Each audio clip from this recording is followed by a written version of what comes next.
it's one of the scariest films of recent years. Oh, joy. I'm sitting here with Carolyn Perrin, who, with her family, has been experiencing supernatural occurrences. You picking up anything in here, hon?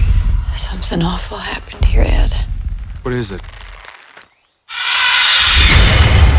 Whatever Lorraine sees, feels, touches, it takes a toll on her. A little piece each time. You have a lot of spirits in here, but there's one that I'm most worried about because it is so hateful.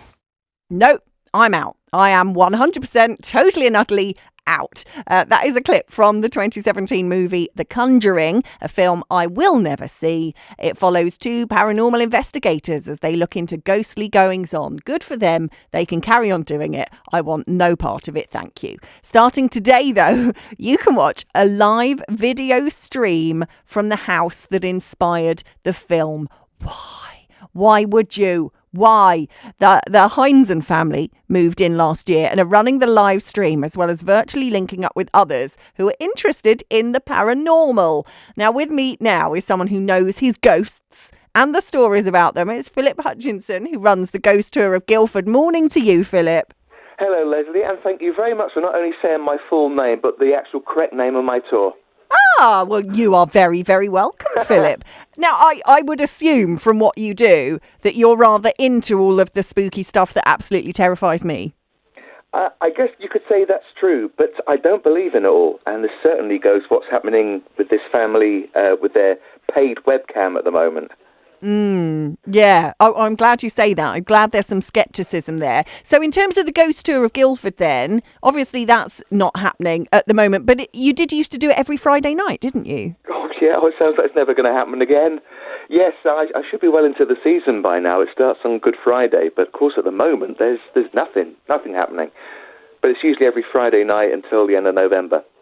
Right, okay. And so have you not been able to kind of do anything with that online? No, nothing, not at all. People have suggested to me I should do the tour online, but then that means me going out and doing the tour. Of course, yeah. Which is not advisable at all. So No. This family that are doing the live streaming then, what do you make of all that? I did a lot of research. I hadn't actually heard of the case until one of your journalists phoned me and alerted me to what was going on over there.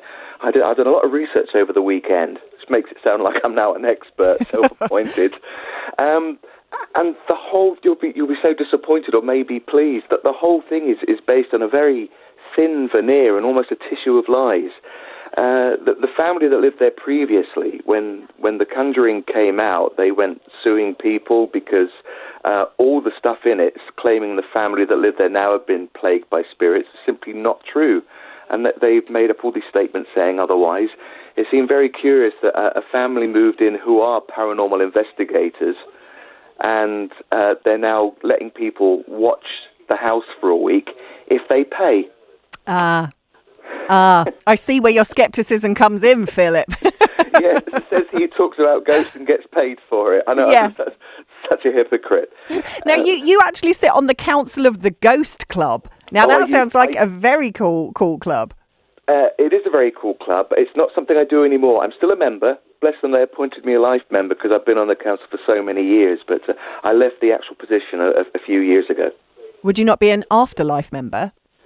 Yeah, that's it. In fact, when we do have a member who dies, we just I think we do call them something like an afterlife member. You know, when they die, we sort of remember them, and every time we have a meeting, the better known ones, we remember them by name. So yeah, there's a Latin motto of the Ghost Club, which is life, death, rebirth.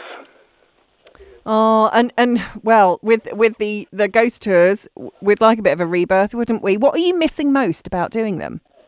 Well, just seeing places, seeing people, making people laugh, making myself laugh when I don't make people laugh when they should be laughing. The lockdown's not affected me as an individual so badly. I live by myself anyway. I mean, it live with me. So I don't really have a problem with that, but getting out and around and just having a purpose, really. Yes. Yeah. Oh, I know. And it's so good talking to you, Philip. And hopefully we'll be talking to you again when you're back out on the streets of Guildford. That's Philip Hutchinson there, who runs the Ghost Tour of Guildford. And I'm not one. I will not be looking at that live stream. Ghost stories, horror films, they're just absolutely not my bag. Thank you very much. Give me a good Disney movie and I'm happy. 7:30.